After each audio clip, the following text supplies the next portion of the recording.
it's a learning curve, really, to operate in this kind of situation.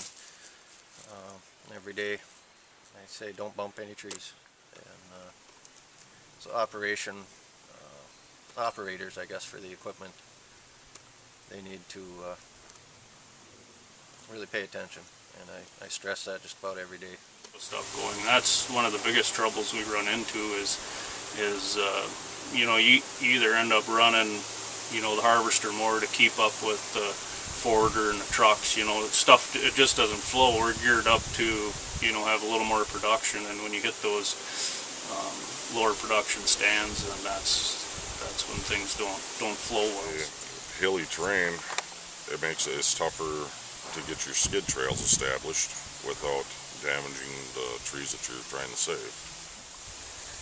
When we look at state and county thins, we look at, you know, are they easy to access, because we prefer to thin in the summertime more than in the winter, just because of the time issue. In the wintertime we're trying to do high volume, so we see if they're you know, if they're real dense stands, they're a little bit tighter, a little bit harder to operate, a little bit, you have to be a little more careful in them. If they're a little bit less dense, then we can have more operating room. If a guy could do a little more of that in the slow season, you know, when you're not looking to fill production quotas and stuff like that, I think it would be a little more you know, a better option. I myself prefer to do them in the summertime when things are a little bit slower anyway. Certain times of the year you got to have more slash. You know, this summer is extremely wet. You got to have the slash to throw in front of you so you can keep working, so you're not making a mess. I don't believe in agencies putting equipment restrictions on sales, but I do believe that they need to have the sale prescription, and I think then you got to leave it up to the bidding process to decide how a logger is going to achieve that. If it's more marginal ground, smaller sale, then I'd use the cut to length opposed to the conventional. Okay. Do you use the conventional mostly on pine? No. No? Mostly on aspen. Mostly on aspen? Yep. Aspen and birch.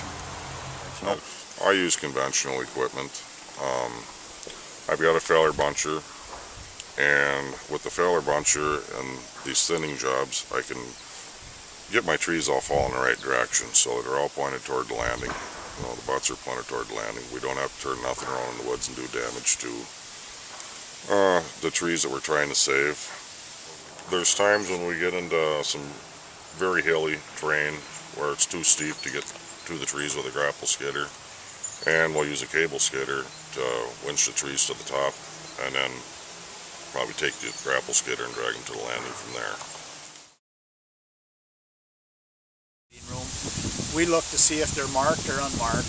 We prefer to have operator select basal area thins, especially on first entry thins, because we're basically setting them up for the future and future access. And we found that most foresters haven't ever run equipment, and they don't quite understand what we need for room, and if you got terrain, you know, we can't go sideways on hills, we have to go up and down them. And well, it depends on what it is. If it's, you know, maybe a higher quality hardwood stand or something like that, then I would prefer it marked. But if it was just a spruce or pine, then unmarked.